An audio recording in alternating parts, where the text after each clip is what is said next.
dude, this is a wild stuff. Now, ladies and gentlemen, you know, everyone on the internet always looks at a nice juicy piece of this drama pie and shit like that and kind of laughs at it or whatever. But today's stuff is actually not something to laugh about. The only reason I'm making a video about this is not even because of the actual subject matter. It's because of the life lesson that's attributed to this whole situation. Now, if it's one statement that I want you guys to burn into your heads real quick, like right now, like remember this, to like put it on your goddamn tombstones, is YouTuber houses are just expensive crack dens. Now, I'm not here to rag on crack dens, okay? I'm not here to make any fun of that, okay? Don't the human reviewer at YouTube get mad at me that I'm picking on marginalized hate groups. I know crack dens, I respect them, they're fine people at some points, okay? They're great people here and there, okay? There you go. All right? Are we cool? Are we happy? Good. Awesome. Now, ladies and gentlemen, YouTuber houses are basically places where a bunch of YouTubers sleep together, live together, create content together, and have a whole good time. Now, I would equate this to kind of a fucking frat house scenario, but at this point, YouTuber mansions are basically big-ass businesses. These are multi-million-dollar businesses. If you don't fucking believe me, well, you need to educate yourself on how much a fucking influencer actually makes. They make a lot of goddamn money. When they get pulled together, they make a lot of extra goddamn money too. Now, because you make a business over here, my mother and her mother and my entire forefathers and all these people in my family had a saying, right? Don't shit where you eat, okay? I think every single human being has that same saying in some fucking way or another. And the whole point of it is that, listen, if this is how you make hay, don't fucking crap on it and reduce it down to absolutely nothing. Treat it with respect, treat it with care. In fact, you know, let's just make this more modern. Fuck, treat everyone around you with some love and tender fucking care if you have to.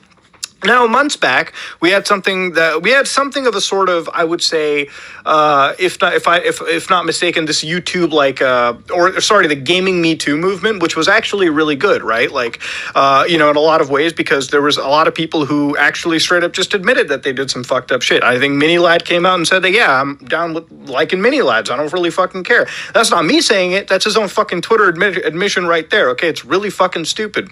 Now, in that time, we had a lot of people who were accused. And, people like Angry Joe, for instance, who basically fucking didn't say a word, okay, got lawyers, responded really quickly with proofs, facts, and evidence. Justin Bieber got fucking hit, came back with proof, facts, evidence, and refuted all the allegations. Now, there were a lot of people who basically left for months on end because they also got lawyers and they just didn't have a fucking word to say and decided to come back. I think Nairo, literally weeks ago, when the whole Smash community got fucking face-fucked because of all these allegations and all these actual legit accusations where people just straight up fucking admitted to committing crimes. Yeah, basically it's a whole movement. Now, one of these was a guy named Fedmeister, who I don't watch his content. Like I said, I don't watch anybody on offline TV, which is the house in question. The only one that I've ever actually watched there was like Michael Reeves. Now, ladies and gentlemen, given this whole situation, I almost didn't fucking care, okay? It turned out that this guy Fed basically was like, I think, kissing the hands of people, like without their fucking consent. And there's people on the entire internet who are like, that's not as bad, or that's fucking really horrible. I have one just take on this, and that's if you just do that to somebody without asking them first or getting their consent, it's pretty fucking wrong, okay? What happened to just asking somebody that, hey, can I kiss your hand? Or hey, can I fist you? Or hey, can we have a fucking juicy surprise?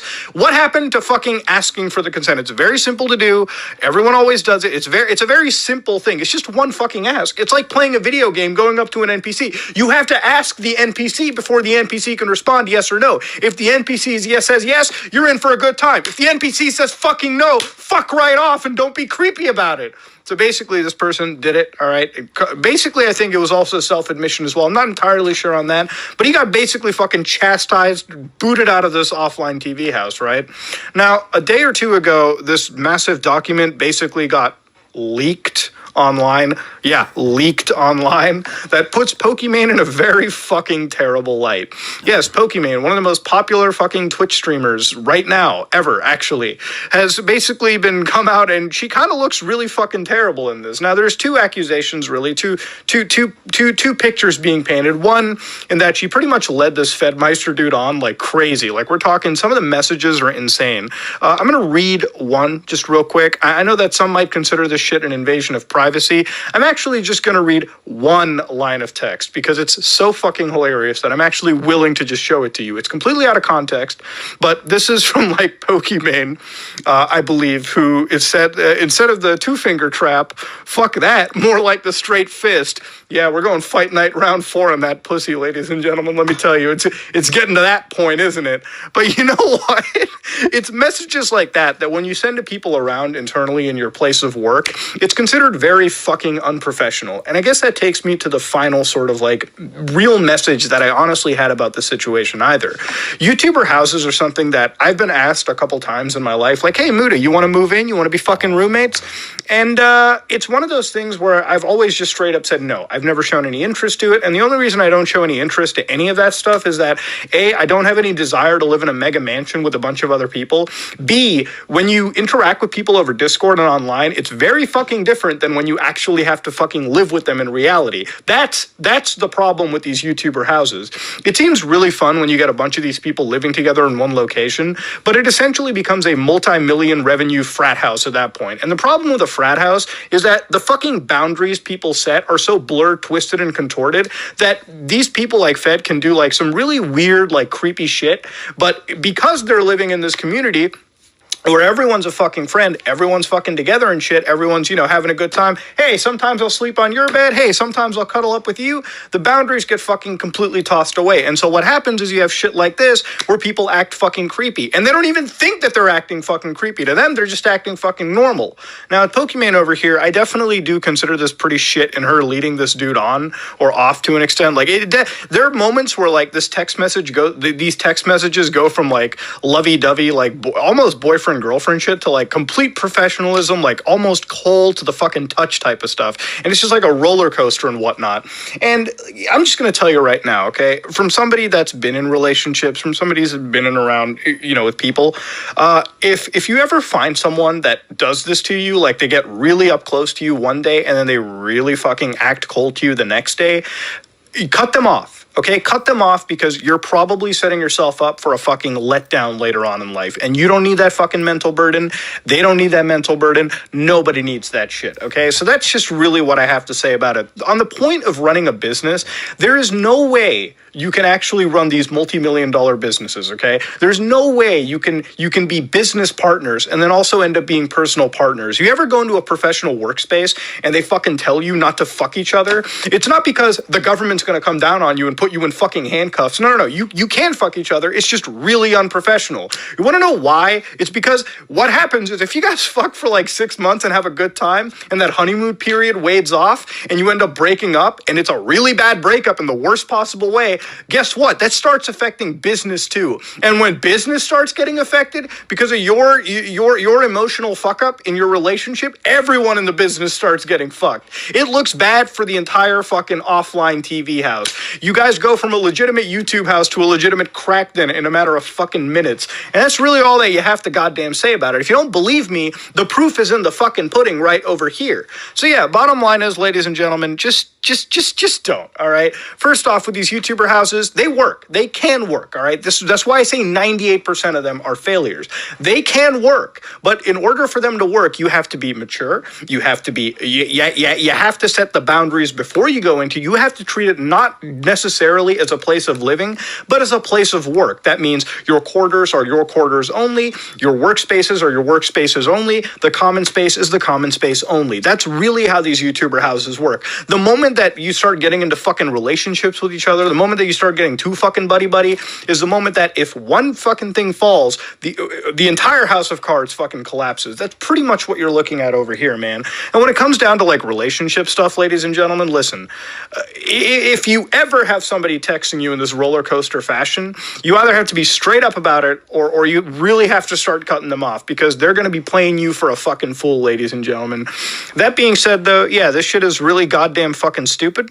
Honestly, I don't really care so much about the relationship. I think people online who care this much about the relationship between two individuals that's really up to them. No one else's fucking business. But when it comes down to like looking at the sort of scenario of this offline TV house or any other YouTuber house, it's a perfect case fucking study of showing you when you get too goddamn close, when you don't have any goddamn boundaries, it becomes a fucking powder keg. And when the powder keg reaches maximum powder kegginess, it blows up in your goddamn face. And in this case, it's like an internet nuclear fucking bomb right now. Like it's like the internet nukes have been goddamn dropped. Everyone's fucking talking about it for obvious fucking reasons. Not only for some people is it funny to laugh at, but for some people it's just a fucking case study. So yeah, ladies and gentlemen, this is me, Mudahar, and yeah, if you like what you saw, please like, comment, and subscribe. Dislike it if you dislike it. I am out. Let me take this mask off. It was very important for me to react to this because somebody had me like, just having a crew of people and trying to create a business. There's always these situations, these complicated situations like this. And I use this video as an example as far as the Pokimane. I thought it was interesting, and I do realize that a lot of females tend to do shit like this. And I think it's very important to highlight highlight shit like this. They text you, they give out their numbers. Sometimes they have guys, they have boyfriends, this, that. That's cool, right? But my whole thing behind it is, and men do this too. I think women got this from men, to be honest with you. Women and men are learning from each other. So men do this thing where they're not honest, and they text multiple girls, and they have the girl that they with thinking that that's the one that they really want to be with when they don't really want to be with the person. So where I step in is being as honest as possible about it and showing my actions instead of trying to lie for months. Get with this girl, have a bunch of people on the sideline, and then leave her. And you knew you were going to do it the whole time. It's not fair.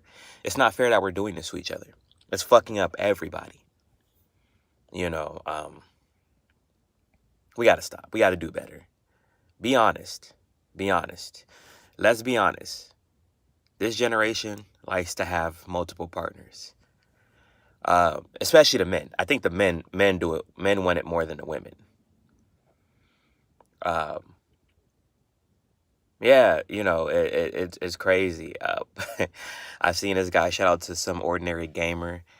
I definitely wanted to say my piece on this song, and I've been looking to the Pokimane drama. Pokimane is an interesting character to me. Very interesting character. But it's crazy, man. Do what this guy says. That's what I do. I set boundaries. I'm a pretty straightforward guy. I want the girl that I'm dealing with to be pretty straightforward. Stop sending mixed signals, ladies. And fellas, stop playing games. There we go. We got it.